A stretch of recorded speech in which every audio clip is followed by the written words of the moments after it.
ठीक है ना, ये 8 पेड अप है, तो 8 पेड अप का मतलब क्या है कि 8 रुपए तक का पैसा मिल गया और फाइनल कॉल 2 रुपए की जो कि नहीं मिल पाई, और एक फैब को जाके, फर्स्ट ऑफ फैब को जाके 60 शेयर्स को रीशू किया है 7 पर share as fully paid up. तो हमेशा से याद रखना, जब जब रीशू की एंट्री पास करोगे तो रीशू की एंट्री को पास करते वक्त क्या काम करोगे, एज फुल्ली पेड अप लिखा हुआ है, तो मतलब क्या है, बैंक अकाउंट डेबिट तो होता ही होता है रीइश्यू में, 2 शेयर कैपिटल क्रेडिट होता ही होता है, चाहे शेयर्स को रीइश्यू किया जाए पार पे, डिस्काउंट पे या प्रीमियम पे, राइट। तो 2 शेयर कैपिटल के सामने यहां फुल्ली लिखा हुआ है, तो एक शेयर कितने का है, 10 रुपए का, तो 60 की मल्टीप्लाई कर देना 10 से, सीधा सीधा 600 रुपीज आ जाएंगे 2 शेयर। ये जो आपके सामने क्वेश्चन है बहुत बिंदास क्वेश्चन है, इसका स्क्रीनशॉट ले लेना, क्वेश्चन को करके देखना, कहीं अटको भाई से पूछ लेना, राइट। कमेंट बॉक्स में मेंशन कर देना, मैं इसकी वीडियो लेके आ जाऊंगा, बल्कि वीडियो लाने की जरूरत ही नहीं है यार, ये जो क्वेश्चन तुम्हारी आंखों के सामने आ रहे हैं ये मैंने कराए हुए हैं।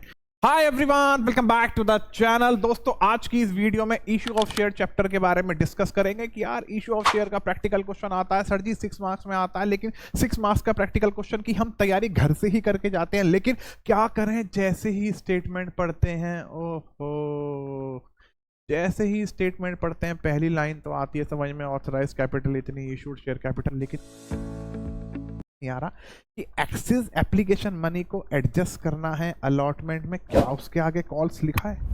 अगर कॉल्स नहीं लिखा गया तो क्या पता सारा पैसा अलॉटमेंट में एडजस्ट ना हो, उसके बाद क्या करेंगे? तो ऐसी रीजंस रहती है जिस कारण से अगेन कॉन्फिडेंस का लेवल डाउन हो जाता है। जहां कॉन्फिडेंस लेवल डाउन होता है, क्वेश्चन को 15 मिनट में करना था, 12 मिनट में करना था, भाई साहब मैंने ऐसे अपनी लाइफ में बच्चे देखे हैं, ऐसे तो तुम बहुत, मैं अगर ये वर्ड यूज करूं ऐसे, मैंने ज्यादातर बच्चे वो ही देखे हैं जो पढ़ते हैं हमारे कोचिंग इंस्टीट्यूट में इशू ऑफ शेयर के प्रैक्टिकल क्वेश्चन को 6 मिनट के अंदर, 5 मिनट में, 6 मिनट में कंप्लीट, लास्ट में कैपिटल रिजर्व तक का आंसर भी यूं सटासट निकाल देते हैं, जनवरी एंड तक ऐसी बिंदास तैयारी हो जाती है, राइट।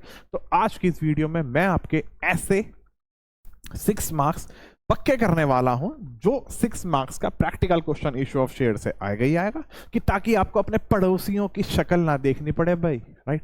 भाई क्या आता है ऐसे, बिल्कुल अपने एग्जाम हॉल में बैठे हुए हैं, सोच रहे हैं अरे यार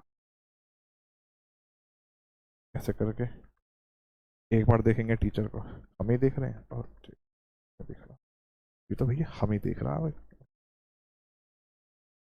excuse me, hey, सिद्धार्थ जी सर एक बात बताओ, आपके एग्जाम्स हॉल में 2 टीचर्स होते हैं, क्या ध्यान तुम्हारे ऊपर ही होता है? हॉल में कैमरा लगा रहता है, कैमरे में भी आपको देख सकते हैं, लेकिन फिर भी आप कोशिश करते हो कि भाई पड़ोसी से पूछ लें, टीचर्स की नज़र तुम्हारे ऊपर ना हो तो तुम्हारी कोशिश रहेगी कि यार पड़ोसी को क्या पता आगे वाले को आता हो, क्या पता उसके सेट में वही क्वेश्चन आया हो जिसमें मैं अटक रहा हूँ, क्या पता पड़ोसी होए, भाई प्लीज भाई मुझे बता दे भाई, एक्सक्यूज मी भाई साहब आपको आता है, एक्सक्यूज मी,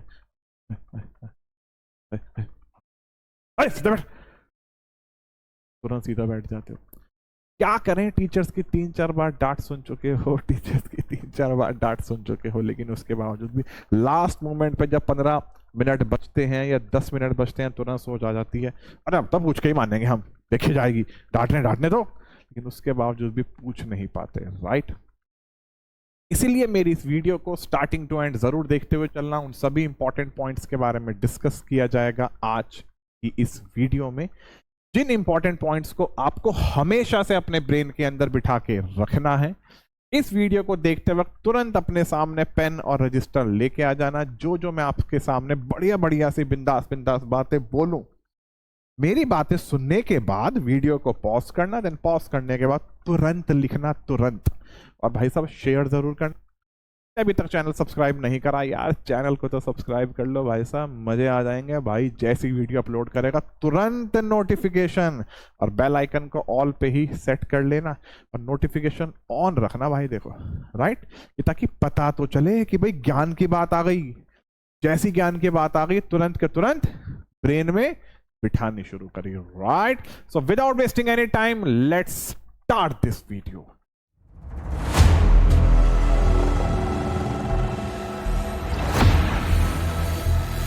आओ स्टार्ट ऑफ शेयर चैप्टर से। देखो मुद्दे की बात पे चलेंगे, आलतू फालतू बात पे बिल्कुल भी नहीं चलेंगे, सीधी सी बात है। आप इशू ऑफ शेयर चैप्टर का पूरा ज्ञान लेते हो, स्टार्टिंग से प्रैक्टिकल क्वेश्चंस को आप लोग करते चले जाते हो, प्रोराटा अलॉटमेंट के भी प्रैक्टिकल क्वेश्चंस को आप करके जाते हो, परचेज कंसिडरेशन के भी प्रैक्टिकल क्वेश्चंस को करके जाते हो, अंडरराइटर्स की एंट्रीज, प्रमोटर्स को शेयर्स इशू करने की एंट्री, सारा का सारा ज्ञान लेके जाते हो, राइट। फिर शेयर फॉरफिट हो रहे हैं तो मैक्सिमम कितने अमाउंट पे फॉरफिट या सॉरी री इशू हो सकते हैं, डिस्काउंट का अमाउंट क्या आएगा वगैरह वगैरह, ये कॉल्ड अप और पेड अप लिखा होता है यार, कैसे कैसे कैसे कैसे करें, खाली कंफ्यूजन रहती है कि यहाँ तो जब पेड अप लिखा है और हम क्या है, हम कौन सी वैल्यू को इस वाले क्वेश्चन के अंदर डालें, सर जी हमारे तो जान को आफत आई रहती है। इन सभी आफतों से बचने के लिए वन बाय वन चलते हैं इसके कुछ इंपॉर्टेंट पॉइंट्स की तरफ। तो वो सीधी सी बात एक है, आपके सामने एग्जाम्स में 6 मार्क्स का फुल फ्लैज प्रैक्टिकल क्वेश्चन आ जाता है, या ऑप्शन में शेयर फॉरफिट और रीइश्यू की जर्नल एंट्रीज आ जाती हैं। पिछले 2 सालों से एक बहुत ही बिंदास प्रैक्टिकल क्वेश्चन आ रहा है, उस प्रैक्टिकल क्वेश्चन की भी वीडियो जरूर लाऊंगा।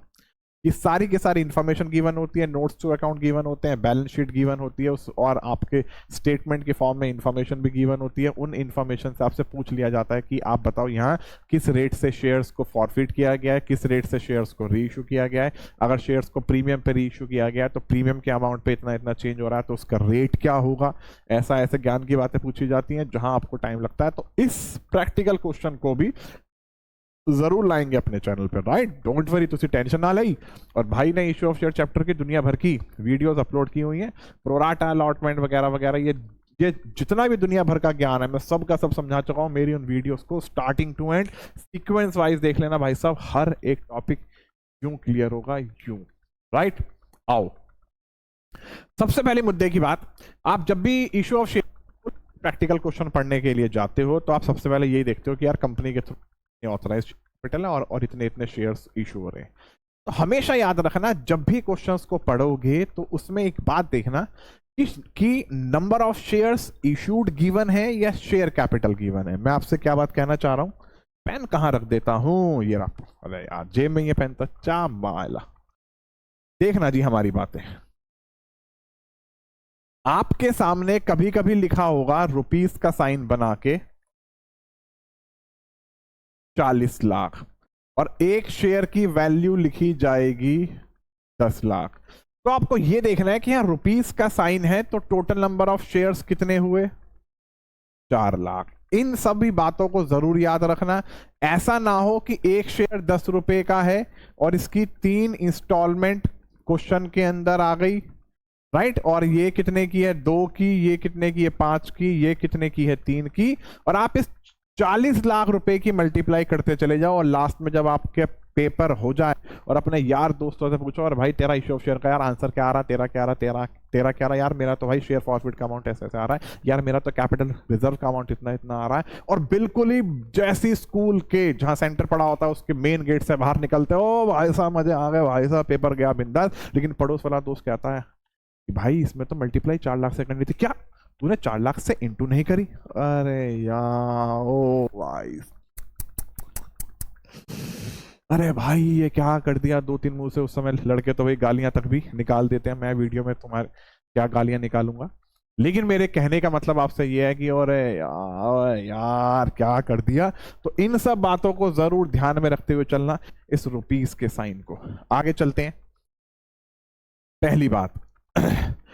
उसके बाद हमेशा से याद रखना कि अगर शेयर्स प्रीमियम पे इशू होते हैं और प्रीमियम की वैल्यू मेंशन नहीं है, कौन सी इंस्टॉलमेंट में है, तो हमेशा अलॉटमेंट मानोगे। दूसरी बात, प्रीमियम की वैल्यू जितनी भी है और क्वेश्चन में मेंशन नहीं किया गया कि वो किस पे है तो वो अलॉटमेंट पे ही माना जाएगा, तो वो इंक्लूडिंग कभी भी मत मानना। अगर आपसे ये कह दिया जाए कि यहाँ क्वेश्चन में 2 रुपए का प्रीमियम है और फर्स्ट कॉल के लिए, अरे यार,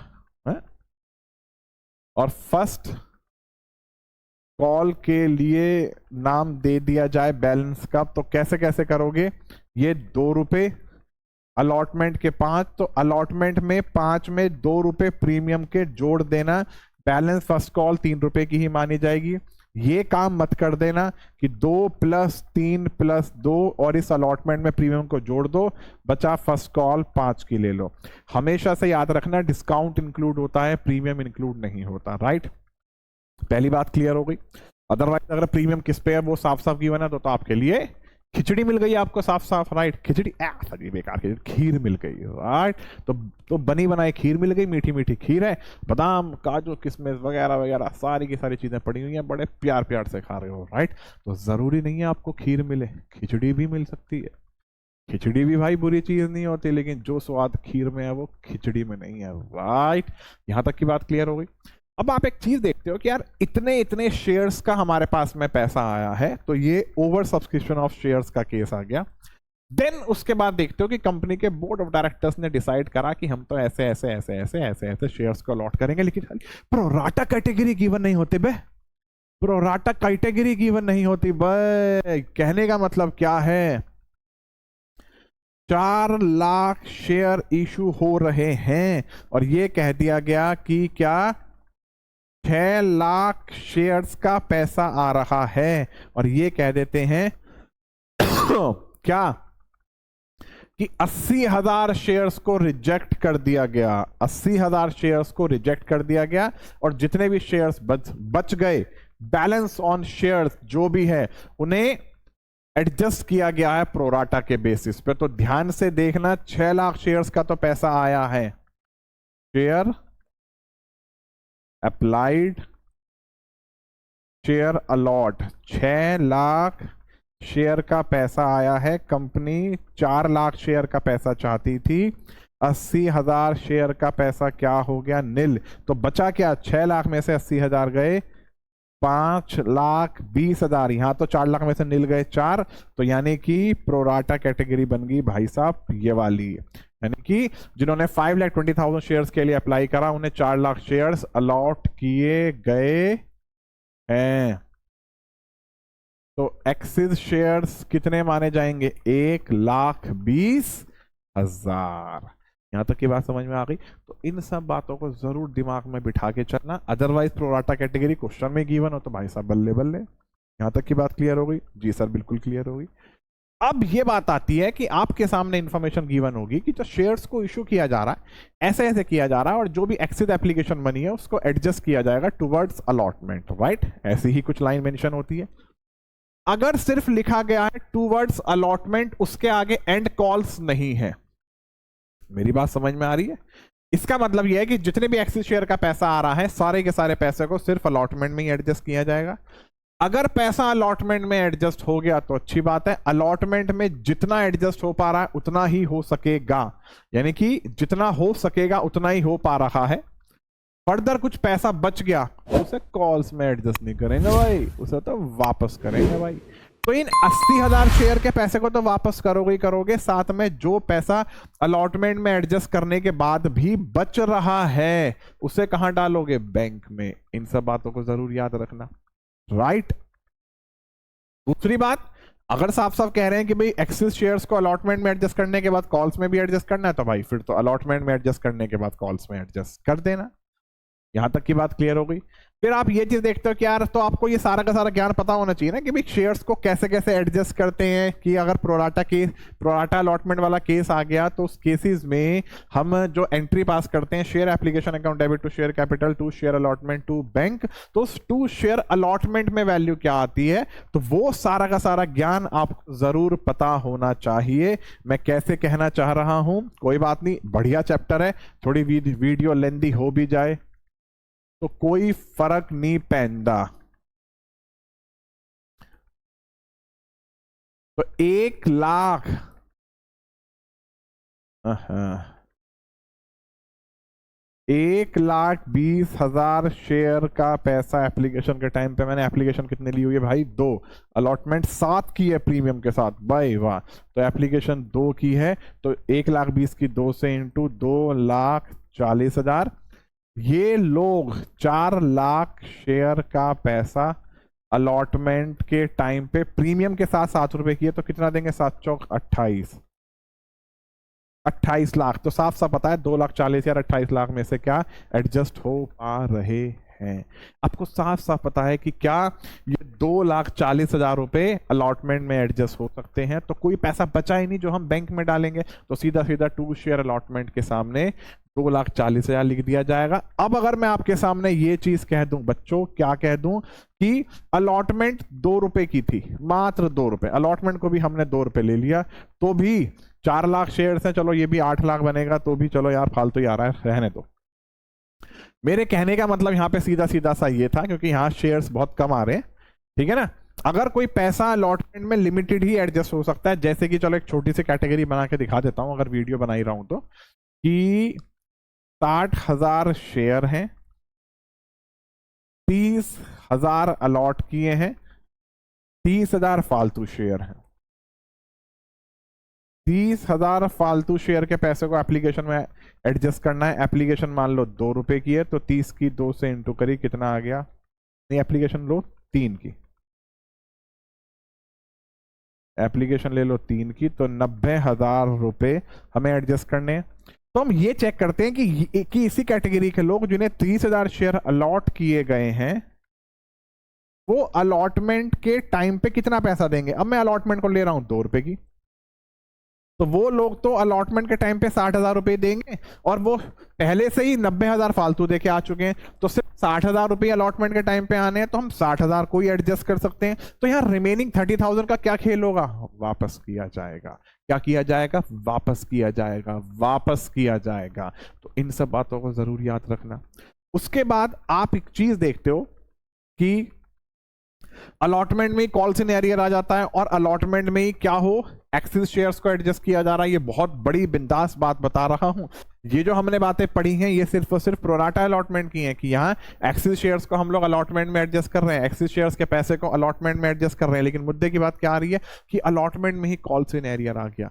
तो जब अलॉटमेंट में कॉल सिनेरियर आता है, तो उस केस में जब अलॉटमेंट की एंट्री पास करोगे, कौन सी वाली, बैंक वाली, कि bank account debit call scenario account debit to share allotment, तो पहली बात तो कॉल सिनेरियर को लिखने की आदत डाल लेना। बैंक अकाउंट डेबिट के बाद में कॉल सिनेरियर को जरूर लिखना, हमें क्वेश्चन करने में बहुत फायदा मिलता है, राइट। 2 शेयर अलॉटमेंट में तो सीधी सी बात है, अलॉटमेंट का जो पैसा बनता होगा उसमें से माइनस कर देना इस एक्सिस अमाउंट को, जो अमाउंट हमने एडजस्ट करा है 60,000 रुपए, राइट। इस वाले केस में हम 2,40,000 एडजस्ट कर रहे थे, तो जो अलॉटमेंट का पैसा बनता था, 4 लाख शेयर इशू हो रहे थे, अलॉटमेंट मैंने यहाँ कितने तक की ली थी, 7 रुपए की ली थी, तो यानी कि 7 चौक 28, अलॉटमेंट के 28 लाख बनते हैं, तो 28 लाख में से 2,40,000 माइनस कर देना, और 2 शेयर अलॉटमेंट के सामने लिख देना बैंक वाली एंट्री में। लेकिन ये कॉल सिनेरियर के सामने कौन सा अमाउंट आएगा, इस अमाउंट को जब कैलकुलेट करोगे बड़ी समझदारी के साथ कैलकुलेट करना। आपको ये देखना है कि जो भी शेयर होल्डर डिफॉल्ट हो गया, उस शेयर होल्डर को कितने शेयर्स अलॉट किए गए हैं और उसने कितने शेयर्स के लिए अप्लाई करा। हमेशा से याद रखना, आपको दोनों शेयर्स की ही जरूरत पड़ेगी, अप्लाइड की भी और अलॉट की भी। अगर क्वेश्चन में अप्लाइड गिवन है तो अलॉट निकाल लेना, अलॉट गिवन है तो अप्लाइड निकाल लेना। कैसे कैसे निकालते हैं, मान लो प्रोराटा कैटेगरी ये है,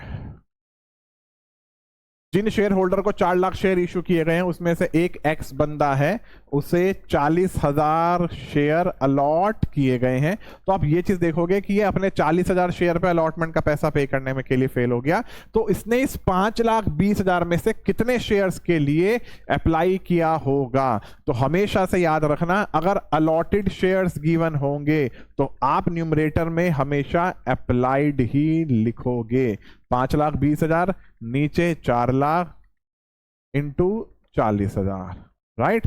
तो 40,000 से इसे काटो, ये 10 आया, 10 से इसे काटो तो कितना आया, 52,000। साफ साफ देखने में ही समझ आ रहा था, लेकिन मैंने फिर भी आपको राइटिंग में समझा दिया। इतना जरूर याद रखना, इनके रेशियोज को भी हम कैलकुलेट करते हैं, जिसको प्रोपोर्शनेट रेशियो का नाम दिया जाता है। कभी कभी आपके सामने कोई आपसे ये भी कहता है कि भाई प्रोपोर्शनेट रेशियो से मल्टीप्लाई कर देते हैं, तो वो भी चलो बात बिल्कुल ठीक होती है।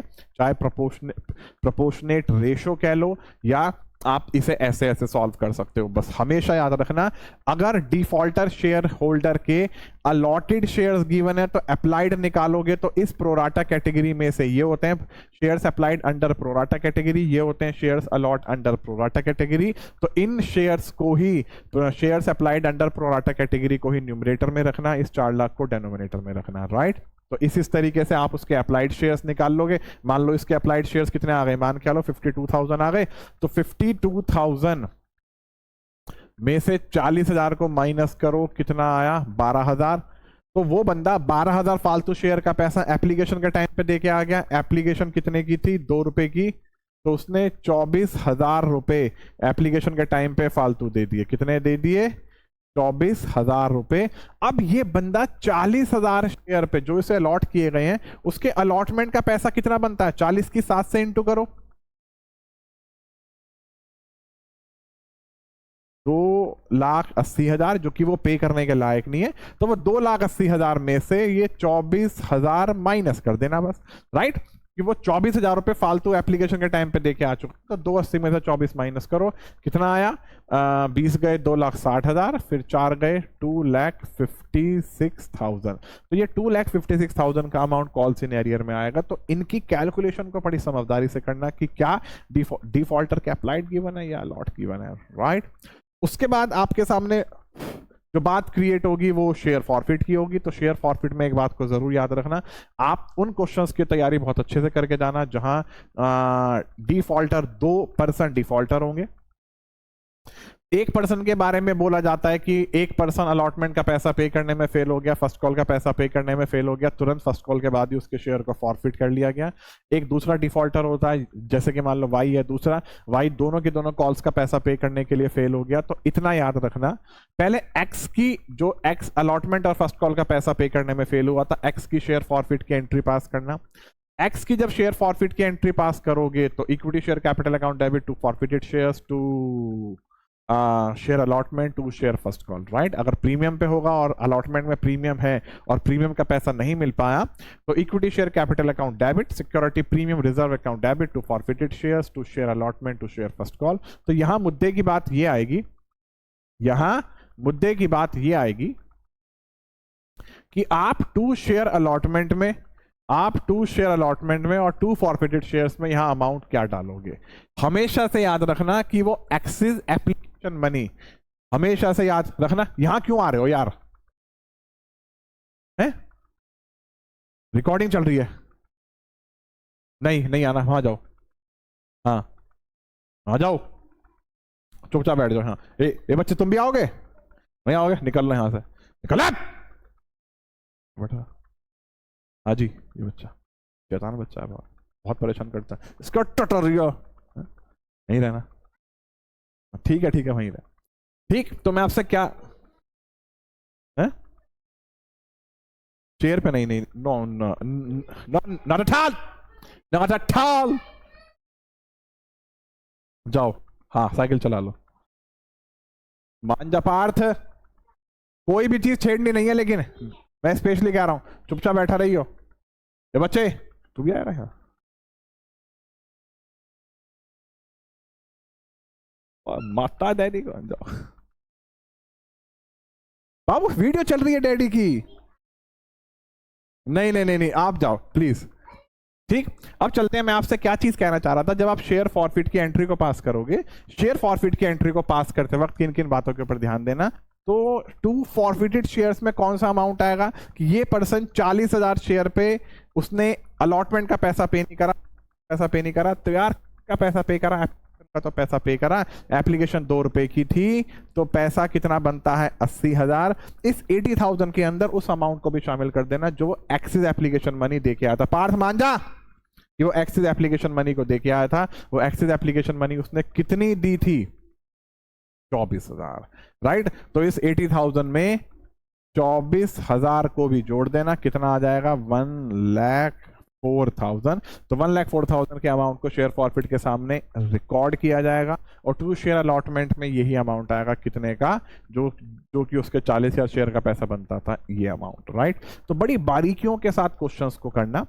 अब आपने शेयर फॉरफिट की एंट्री पास कर दी। शेयर फॉरफिट की एंट्री को पास करने के बाद जब आप सेकंड कॉल की एंट्री को पास करोगे, तो सेकंड कॉल की एंट्री को पास करते वक्त जब उसकी ड्यू की एंट्री को पास करोगे, तो जितने शेयर्स को फॉरफिट किया गया है उतने शेयर्स में से उतने शेयर्स को माइनस कर देना जितने शेयर्स फॉरफिट हुए हैं। टोटल 4 लाख शेयर्स इशू किए गए थे, 4 लाख में से 40,000 शेयर्स को फॉरफिट किया था, तो 4 लाख में से 40,000 शेयर्स को माइनस करने के बाद जो 3,60,000 शेयर्स आएंगे, 3,60,000 शेयर्स की मल्टीप्लाई करना शेयर सेकंड कॉल की एंट्री में, राइट। देन उसके बाद में आप एंट्री पास कर देना वाई के शेयर फॉरफिट की। तो जब वाई के शेयर फॉरफिट की एंट्री पास करोगे तो उसके जितने भी शेयर फॉरफिट हुए हो उसकी एंट्री पास कर देना, equity share capital account debit to forfeited shares to first call to second call, right. क्योंकि वाई तो वाई भी फर्स्ट और सेकंड कॉल का पैसा पे करने में फेल हो गया था, जो एक्स था वो सिर्फ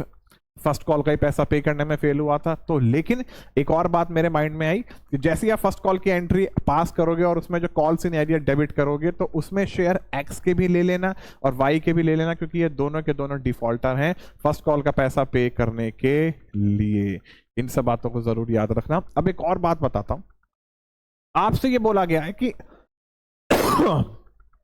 आपसे ये बोला गया है कि एक्स एक पर्सन है जो कि फर्स्ट कॉल का पैसा पे करने में फेल हो गया और वाई एक पर्सन है जो कि सेकंड कॉल का पैसा पे करने में फेल हो गया।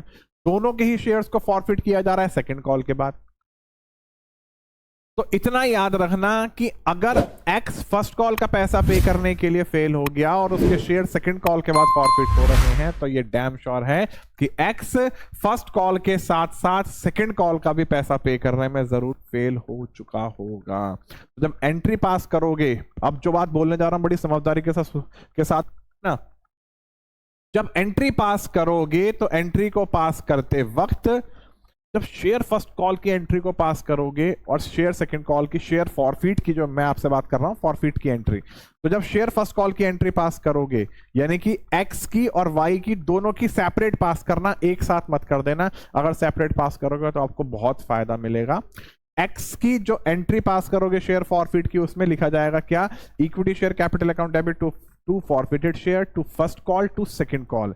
लेकिन जब वाई की शेयर फॉरफिट की एंट्री पास करोगे तो equity share capital account debit to forfeited shares to second call, right. तो बड़ी समझदारी के साथ क्वेश्चंस करना, क्योंकि आप इन्हीं पॉइंट्स में ही आके अटकते हो कि यार एंट्री को एक साथ रिकॉर्ड करना है या अलग अलग। यार मैंने सोचा तो था, दिमाग में था तो सही, लेकिन हाँ क्या करें भाई, भूल गया। तो इन्हीं बातों को ही आपको नहीं भूलना।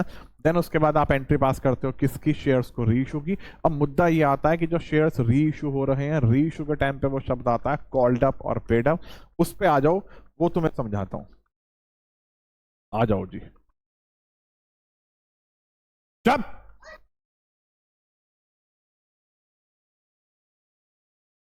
वीडियो चल रही है ये बच्चे, ओ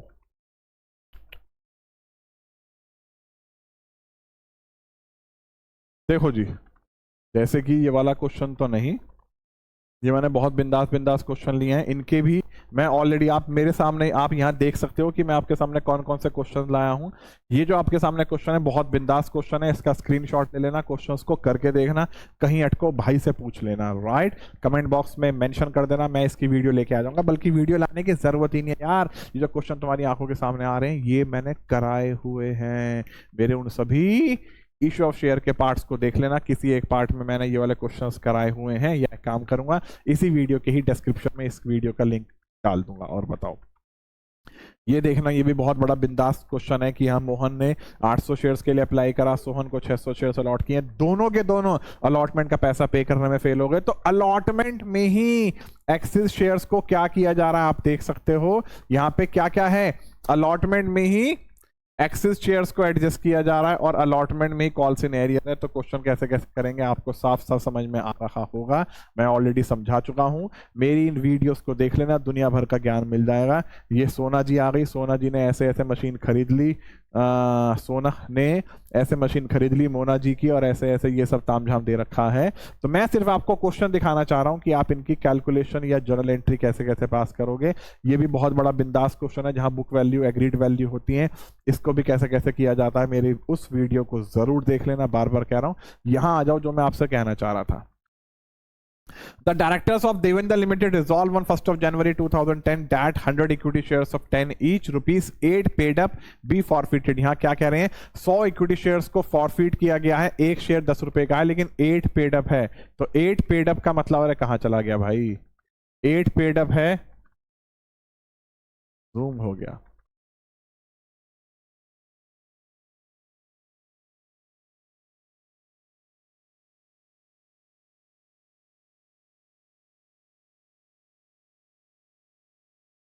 हाँ। ठीक है ना, ये 8 पेड अप है, तो 8 पेड अप का मतलब क्या है कि 8 रुपए तक का पैसा मिल गया और फाइनल कॉल 2 रुपए की जो कि नहीं मिल पाई। और एक फैब को जाके, फर्स्ट ऑफ फैब को जाके 60 शेयर्स को रीइशू किया है 7 पर share as fully paid up. तो हमेशा से याद रखना, जब जब रीइशू की एंट्री पास करोगे तो रीइशू की एंट्री को पास करते वक्त क्या काम करोगे, एज फुल्ली पेड अप लिखा हुआ है। तो मतलब क्या है, बैंक अकाउंट डेबिट तो होता ही होता है रीइशू में, 2 शेयर कैपिटल क्रेडिट होता ही होता है, चाहे शेयर्स को रीइशू किया जाए पार पे, डिस्काउंट पे या प्रीमियम पे, राइट। तो 2 शेयर कैपिटल के सामने यहां फुल्ली लिखा हुआ है, तो एक शेयर कितने का है, 10 रुपए का, तो 60 की मल्टीप्लाई कर देना 10 से, सीधा सीधा 600 रुपीज आ जाएंगे 2 शेयर कैपिटल में। फुल्ली का मतलब है यहां पे 10 लिख देना, सीधी सी बात कह रहा हूं। और इस पेड अप से पहले जो भी वैल्यू गिवन होती है उसी वैल्यू की हमेशा मल्टीप्लाई करना 2 शेयर कैपिटल वाले अमाउंट में। तो 60 की मल्टीप्लाई कर देना 10 से, बचा क्या, इस 10 को कंपेयर करना 7 से, तो ये 7 छोटा ही है, ये 7 वाली वैल्यू कहां जाएगी, बैंक वाली एंट्री में डेबिट हो जाती है। तो 7 रुपए डेबिट हो रहे हैं, 10 रुपए क्रेडिट हो रहे हैं, तो डिफरेंस ही कितने का आया भाई, 1 रुपए का आया भाई, उसी को ही डिस्काउंट की वैल्यू कहा जाती है। ये बच्चे मानते नहीं है, ये बच्चे मेरी वीडियो में आ जाते हैं लेकिन मानता नहीं यार। ये जो छोटे वाला बच्चा, ये तो बहुत ज्यादा शैतान बच्चा है, घूर के देख रहा है मुझे, इसकी पिटाई करूंगा मैं, राइट। अब चलते हैं बहुत जल्दी, वहीं जाओ। अब चलते हैं बहुत जल्दी एक और नए टॉपिक की तरफ, इसकी भी शक्ल देख लो हमारे छोटे नोनों की। जाओ, ठीक, यहां तक की बात क्लियर आ गई। अब मुद्दे की बात यह आती है कि जो कैपिटल रिजर्व की जो वैल्यू होती है, कैपिटल रिजर्व की वैल्यू को कैसे कैसे कैलकुलेट किया जाता है। अगेन मैं इन सभी क्वेश्चंस को समझा चुका हूं, तो आप मेरी वहां उन वीडियोस में देख लेना। ये जो मैंने पार्ट बनाया है, इस पार्ट को मेल बनाने का मेरे मकसद यही है कि आप किन किन पॉइंट्स में आके अटकते हो, तो आपकी अटकलों को दूर करना था। इन सभी बातों को जरूर याद रखना। आप देखते हो कि यार ये कॉल्ड अप आ गया, अरे यार इन कॉल्ड अप वाले क्वेश्चन ने तो खून पी रखा है भाई, कहाँ आ जाता है यार, मतलब परेशान हो जाता हूँ। ये कॉल्ड अप, भगवान जी बस मेरी तैयारी तो खैर पेपर की है, लेकिन ये कॉल्ड अप पेड अप वेड अप ना है, सीधा सा आसान सा क्वेश्चन आ जाए ना भाई ना। बच्चों को 100% परफेक्शन के साथ पेपर देने जाना है। 100% परफेक्शन के साथ तभी पेपर दे सकते हो जब ये भाई की वीडियो देख लेना। इसमें क्या है, 20 शेयर्स को फॉरफिट किया जा रहा है, 60 कॉल्ड अप। तो 60 कॉल्ड अप का मतलब है कि एक शेयर 100 रुपए का है, 100 में से 60 तक पहुंचे हुए हैं। तो 60 कॉल्ड अप का मतलब क्या है कि जब शेयर फॉरफिट की एंट्री पास करोगे और उसमें इक्विटी शेयर कैपिटल डेबिट करोगे, तो इक्विटी शेयर कैपिटल डेबिट में 60 से मल्टीप्लाई करेंगे, तो 20 की मल्टीप्लाई करोगे 60 से, तो 60 तक पहुंचे हुए हैं, 60 रुपए तक के पैसे तक कंपनी पहुंची हुई है। तो 60 में से ही पेड अप वैल्यू होगी और 60 में से ही अनपेड वैल्यू होगी। ये क्या कह रहे हैं, on which he had paid 20 rupees per share. तो 60 में से 20 रुपए कर दिए, तो 2 फॉरफिटेड शेयर्स में मल्टीप्लाई करेंगे 20 की इंटू 20 से, 60 में से 20 गए 40, और 2 कॉल्स इन एरियर में मल्टीप्लाई करेंगे इस 20 की इंटू 40 से। इन सब बातों को जरूर याद रखना। फिर वही 15 शेयर्स को इशू किया गया, संजीव को है 60 पेड अप फॉर ₹45 पर शेयर। देखो आ गई ना मुद्दे की बात, 60 पेड अप और फॉर 45 पर शेयर। इन बातों को याद रखना।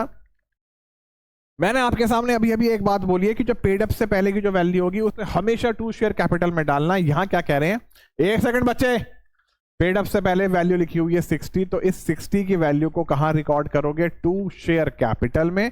बैंक वाली जब एंट्री रीइशू की पास करोगे तो वहां आएगा 45, याद रखना। तो 15 इंटू 60 आएगा 2 शेयर कैपिटल में, 15 इंटू 45 आएगा बैंक में। तो खुद सोचो यार, डेबिट वाला अमाउंट कम है, क्रेडिट वाला अमाउंट ज्यादा है, तो जो डिफरेंस आएगा वो तो डिस्काउंट की वैल्यू आएगी, राइट। तो यहां शेयर्स को रीइशू किया जा रहा है डिस्काउंट पे। तो इन्हीं सब बातों को जरूर याद रखना। लास्ट में आंसर आता है कैपिटल रिजर्व का। कैपिटल रिजर्व की वैल्यू को कैलकुलेट करने के लिए सीधा सा एक ही कॉन्सेप्ट है, क्या, amount of forfeited shares upon number of forfeited shares into number of reissue shares minus amount of discount at the time of reissue। ये जो मैंने आपके सामने बात बोली है, ये ही इकलौता कैसा फॉर्मूला है, सारे के सारे प्रैक्टिकल क्वेश्चन का आंसर यूं आएगा, यूं। तो मैं आपसे बार बार कह रहा हूं कि आप इन सभी क्वेश्चंस को अगर दोबारा से सीखना चाहते हो, दोबारा से रिकॉल करना चाहते हो, तो मेरे इशू ऑफ शेयर के मैंने जो पार्ट्स डाले हुए हैं उसके एक पार्ट में जाना जहां उसका थंबनेल में साफ साफ मेंशन किया हुआ है कि all practical questions of issue of shares, right. तो उस वीडियो को आप लोग जरूर जरूर जरूर देख लेना, अदरवाइज उसका लिंक इस वीडियो के डिस्क्रिप्शन में तो मैं डालूंगा ही डालूंगा। तो इन सभी बातों के द्वारा 6 नंबर पक्के हुए नहीं हुए, और अगर फिर भी अगर कुछ बात भूल गया हूँ तो भाई फिर से एक और वीडियो ले आएंगे। थोड़ी सी देर की वीडियो होगी, उन सब बातों को भी रिकॉल कर लेना, सारा का सारा चैप्टर क्लियर हो जाएगा। राइट, अब चलता हूं, बहुत जल्द मिलूंगा एक और नई वीडियो के साथ, एक और नए मोस्ट इंपॉर्टेंट टॉपिक के साथ, जिन टॉपिक को आप भूलते हो लेकिन भाई भूलने नहीं देगा। Right, thanks for watching and keep watching, bye bye.